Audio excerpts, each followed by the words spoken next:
Hi friends, welcome back. तो देखते हैं प्लानिंग ऑफ आर्टिकल 370 रिमूवल।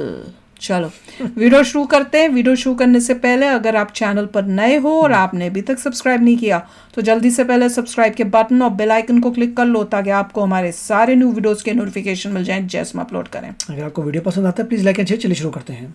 आधी रात में पीएम मोदी जो थे वो एक सीक्रेट गाड़ी में प्रेसिडेंट हाउस पहुंचते हैं। महबूबा मुफ्ती गवर्नमेंट बनाने के लिए सबसे पहले तो फोन वगैरह ट्राई करती हैं, लेकिन वो फोन नहीं उठता है। लेकिन आप कोइंसिडेंस देखिए, उसी पर्टिकुलर टाइम पे फैक्स मशीन खराब हो जाती है। इसी दिन आर्टिकल 370 हटाने की नींव रख दी गई थी। अनुच्छेद 370 के सभी खंड लागू नहीं होंगे। इस पर्टिकुलर टाइम तक बीजेपी ने अपनी पूरी प्लानिंग कर ली थी।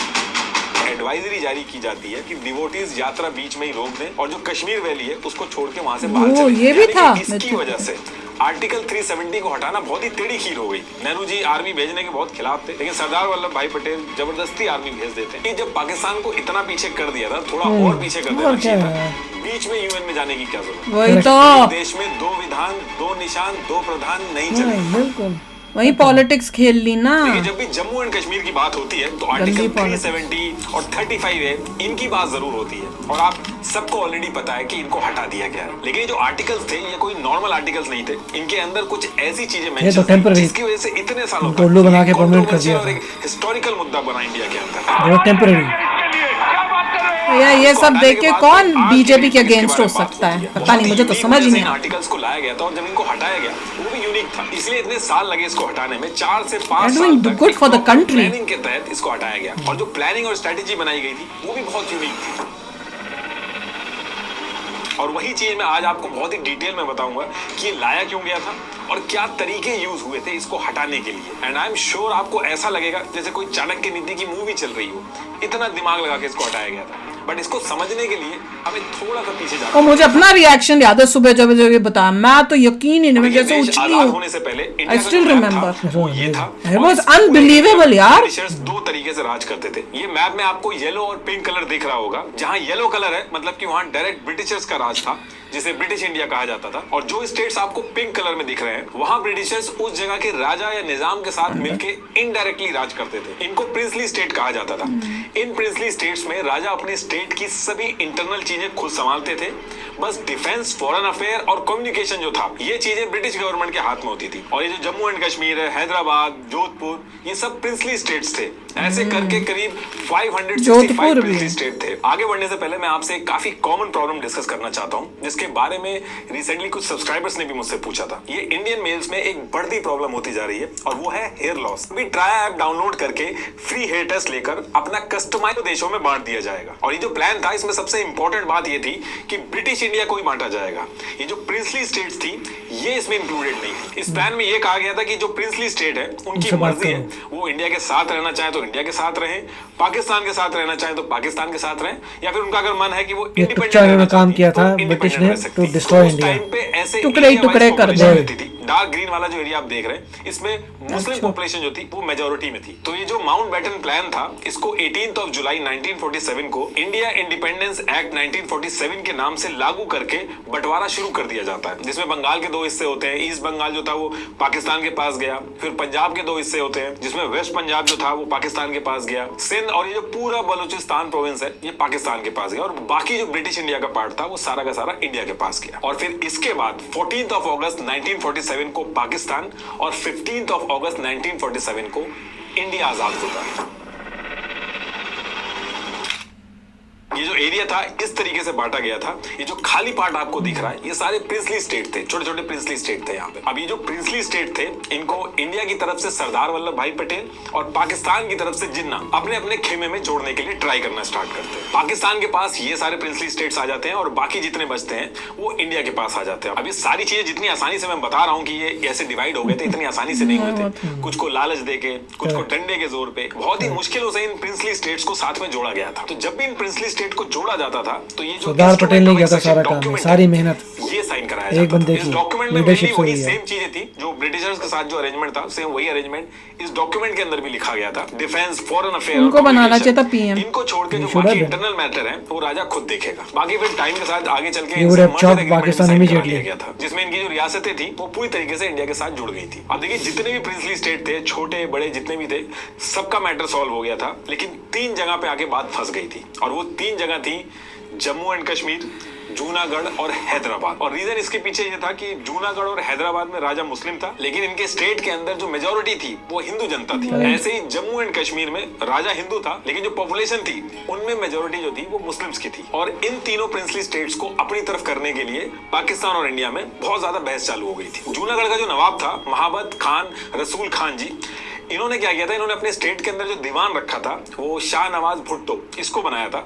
इसका जूनागढ़ से कुछ भुट्टो लेना नहीं देना है। था, ये कराची से था। तो जूनागढ़ के राजा के साथ साथ ये जो दीवान था इसका झुकाव भी पाकिस्तान की तरफ था। और फिर 15 अगस्त 1947 को जब जूनागढ़ की पाकिस्तान और इंडिया से जुड़ने की बात चल रही थी, तो जूनागढ़ के निजाम और राजा ने कहा कि वो पाकिस्तान के साथ जाके मिलेंगे और इन्होंने 15 सितंबर 1947 को पाकिस्तान के साथ इंस्ट्रूमेंट ऑफ एक्सेशन साइन कर दिया। और इसी पर्टिकुलर टाइम पे जम्मू एंड कश्मीर और हैदराबाद, यहाँ भी इसी तरीके के डिस्कशन चल रहे थे, वो भी अभी आगे बताऊंगा। पहले जूनागढ़ का मैं बता देता हूँ आपको। अब जूनागढ़ के राजा ने जब इंस्ट्रूमेंट ऑफ एक्सेशन साइन वगैरह किया तो सरदार वल्लभ भाई पटेल जो थे ये बहुत ज्यादा गुस्सा हो जाते हैं कि एक तरफ तुमने ये कह के पार्टीशन करवा दिया कि हिंदू और मुस्लिम साथ में नहीं रह सकते, और दूसरी तरफ जो हिंदू मेजोरिटी वाला स्टेट है उसको आप अपने में मिला रहे हो। वहीं जिन्ना का कहना था कि इस हिसाब से तो जम्मू एंड कश्मीर में मुस्लिम ज्यादा हैं, तो वो तो हमें मिलना चाहिए, इसलिए कुछ नहीं मिलना चाहिए था तुम्हें। तो इधर से कहा जाता था कि इंडिया तो सेकुलर कंट्री है, यहाँ तो किसी भी रिलीजन के लोग रह सकते हैं। तो ये सारी बहस जब चल रही थी तो इसी बीच क्या होता है कि जूनागढ़ के अंडर में 2 रियासतें थी, मंगरोल और बवरियावाद। तो इनके जो राजा थे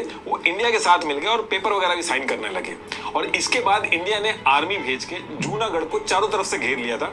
ऐसा इसलिए किया गया था ताकि जूनागढ़ सरदार पटेल ने किया था बाय फोर्स सप्लाई कि वगैरह बहुत हो गया पाकिस्तान से ना आ बकवास। पाए। अब ये सारी चीजें देख के निजाम जो था वो डर गया था, वो जूनागढ़ छोड़ के सीधे पाकिस्तान भाग जाता है। और फिर इसके बाद ये डिसाइड होता है कि जूनागढ़ का क्या होना है, इसका फैसला जूनागढ़ की जो जनता है वो करेगी। फिर 28 फरवरी 1948 को अच्छा स्टेप decide लिया होता था है इन्होंने। और रिजल्ट में 99.95% वोट इंडिया के फेवर में आ ऐसे होना जाता है। चाहिए। और इस तरीके से जूनागढ़ जो था वो इंडिया का पार्ट बन जाता है। ये स्टोरी जो जूनागढ़ की है ये अभी आपको इररिलेवेंट लग रही होगी, लेकिन अभी आगे जब मैं जम्मू एंड कश्मीर की बात करूंगा तब आपको थोड़ा सा इसका रेलेवेंस समझ में आएगा। ये वो बोलेंगे पब्लिसाइड वहां भी करो ना। इसी टाइम पे हैदराबाद में भी इशू चल रहे थे, तीनों ये स्टेट है सेम टाइम पे इशू चल रहे थे। अब हैदराबाद में पॉपुलेशन हिंदू मेजोरिटी में थी, लेकिन निजाम मीर उस्मान अली खान का जो मन था वो ये था कि वो इंडिपेंडेंट रहे और अगर मजबूरी में बीच में तो इंडिपेंडेंट रहे। नवाब था तो वहाँ का। पाकिस्तान से मिले। लेकिन हैदराबाद को अगर आप देखोगे तो वो इंडिया के बीचों बीच है, तो ये चीज पॉसिबल नहीं थी। वही तो। इंडिया के लिए भी बहुत बड़ा थ्रेट हो जाता कि बीच क्या में ऐसी जगह पागलपंती होती कर रहा था जो ब्रिटिशर्स। पाकिस्तान बनी हुई होती। तो इंडिया की तरफ से बैक टू बैक बातचीत स्टार्ट होना शुरू होती है और काफी प्रेशर डेवलप होता है। तो निजाम क्या करता है कि वो 1 साल का टाइम मांगता है और स्टैंड स्टिल एग्रीमेंट जो होता है वो साइन कर लेता है। इसमें वो कहता है कि 1 साल तक वो जैसी सिचुएशन है वैसी रहेगी और उसके 1 साल के बाद हम लोग डिसाइड करेंगे कि हैदराबाद और इंडिया का कैसा रिलेशन रहेगा। और इंडिया इस पर्टिकुलर टाइम में बड़ी आसानी से ये चीज मान जाता है, क्योंकि जम्मू एंड कश्मीर में भी इंडिया फंसा हुआ था तो वो पहले वहां डील कर रहा था। लेकिन हैदराबाद का जो निजाम था उसने इस 1 साल के अंदर पहले तो पाकिस्तान के साथ मिलकर स्ट्रेटेजी बनाना स्टार्ट किया, मतलब कई सारी डिस्कशन स्टार्ट कर दी उससे, और एक पर्सनल आर्मी भी बना ली इस पर्टिकुलर टाइम में, जिसको रजाकार बोला जाता था। ये आर्मी हैदराबाद से बॉर्डर क्रॉस करके इंडिया में भी चली जाती थी और काफी मारपीट मचाती थी। हैदराबाद के कुछ नॉन मुस्लिम लोग जो थे उनको भी मारती थी। ये जो रजाकार आर्मी थी इनका मानना था कि हैदराबाद एक इंडिपेंडेंट देश बनना चाहिए। अब ये जो रजाकार आर्मी थी इतना ज्यादा परेशान कर देती कि इंडिया को सब कुछ छोड़ के हैदराबाद में अपनी आर्मी भेजनी पड़ती है। नेहरू जी आर्मी भेजने के बहुत खिलाफ थे, लेकिन सरदार वल्लभ भाई पटेल जबरदस्ती आर्मी भेज देते। इस पूरे ऑपरेशन को He should have been the PM। नाम दिया गया था। 2 दिन के अंदर पूरा का पूरा जो हैदराबाद था वो कंट्रोल में आ जाता है और निजाम यानी कि मीर उस्मान अली खान इंडिया के साथ इंस्ट्रूमेंट ऑफ एक्सेशन जो था वो साइन कर तभी तो इनकी इतनी बड़ी स्टैचू बनाया है, जहां पे आर्टिकल 370 और 35 ए जो है important for India। स्टार्ट होती है। और थोड़ा सा जम्मू एंड कश्मीर के अंदर जो इंटरनल सिचुएशन चल रही थी वो डिस्कस कर लेते हैं, फिर आते हैं अपनी मेन कहानी पे। तो देखिए जम्मू एंड कश्मीर में क्या था कि करीब 77% पॉपुलेशन जो थी वो मुस्लिम थी। और जम्मू एंड कश्मीर में क्या था कि टाइम टू टाइम जो राजा है उन्होंने कहीं ना कहीं अपनी जनता के बीच में भेदभाव रखा। जब मुस्लिम राजा आया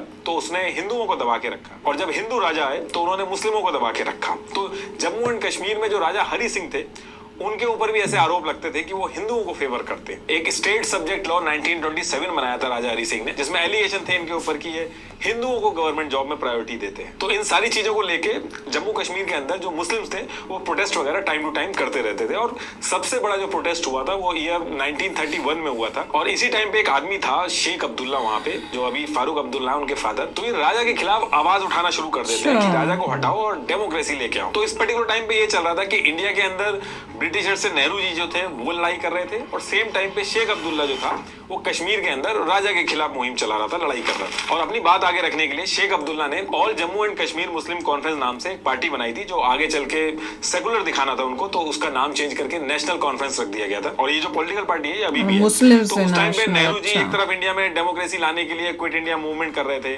सेम टाइम पे जो शेख अब्दुल्ला थे ये भी कश्मीर के अंदर क्विट कश्मीर मूवमेंट चला रहे थे। और इन्हीं सब वजह से जवाहरलाल नेहरू और शेख अब्दुल्ला में बहुत ही अच्छी दोस्ती भी हो गई थी। और ऐसा भी कहा जाता है कि शेख अब्दुल्ला ने नेहरू जी को कॉन्फिडेंस दिया था कि उनके हाथ में जब पावर या पोजीशन आएगी तो वो इंडिया को ही सपोर्ट करेंगे अगर मिलने की बात आई तो। अब ये सारी चीजें जो हो रही थी राजा हरि सिंह को भी पता थी, इसलिए राजा को ना तो शेख अब्दुल्ला पसंद था ना ही जवाहरलाल नेहरू। और पाकिस्तान के जो जिन्ना थे वो भी राजा को नहीं पसंद थे, और ऐसा इसलिए था क्योंकि राजा को पता था कि जो शेख अब्दुल्ला और जवाहरलाल नेहरू हैं ये किसी न किसी तरीके से आगे चल के कोशिश करेंगे डेमोक्रेसी लाने की या राजशाह जो है उसको हटाने की। और वही पाकिस्तान में राजा को ये डर था कि अगर आगे चल के कभी मिलना पड़ गया पाकिस्तान से तो वो राजा हिंदू है उसको हटा के फेंक देंगे, और इंडिया के साथ मिलेंगे तो नेहरू और शेख अब्दुल्ला जो है वो डेमोक्रेसी की बात करेंगे, तो वहां जो राजा है वहां पे उसकी गद्दी खतरे में आएगी।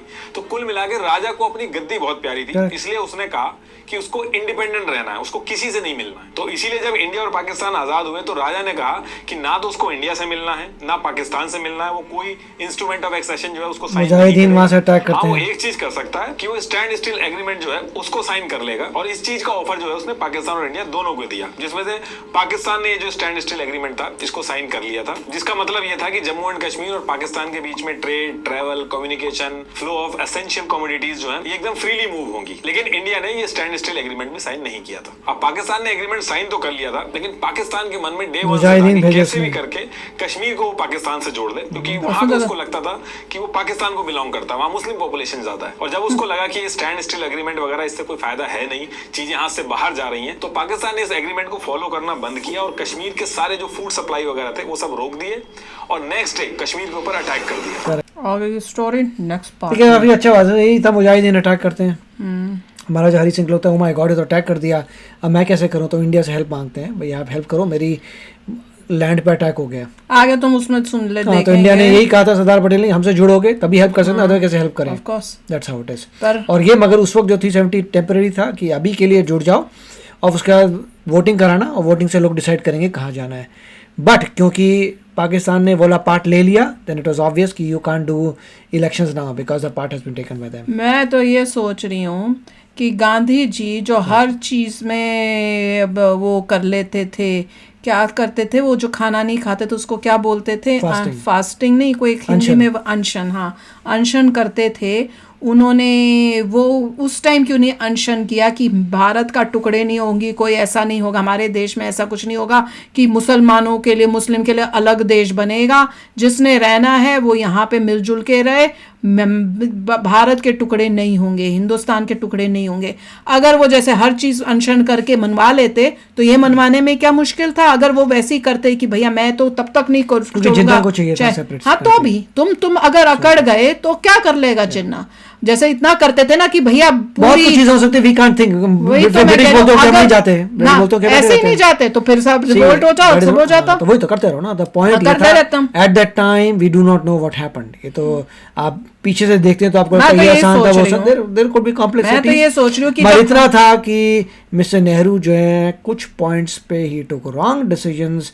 अगर सरदार पटेल होते तो सही डिसीजन लेते, because he was the main person in bringing India together. और अब आपको रियलाइज होगा कि how important he was for India, and जिस तरह से उन्होंने डिसीजंस लिए, स्टेप्स लिए, जो है भारत जो है अगर जो बंदा वाकई जिसमें एबिलिटी है, जो काबिलियत है, जो डिजर्व करता है, उसको नहीं बनाते तो ये असर होता है, ये नतीजा मिलता है। जिसको जो डिजर्व करता था उसको नहीं बनाया तुमने लीडर, तो ये हाल हुआ, ये हाल होता है। ये लेसन लर्न करना चाहिए हम लोगों को। इंडिया चाइना को भी बीट कर चुका होता। वही हम कहते हैं कि जो डिजर्व करता है, जैसे मोदी जी डिजर्व करते हैं, अगर उनको बनाने की जगह राहुल गांधी को बना दिया तो क्या होगा सोच लो।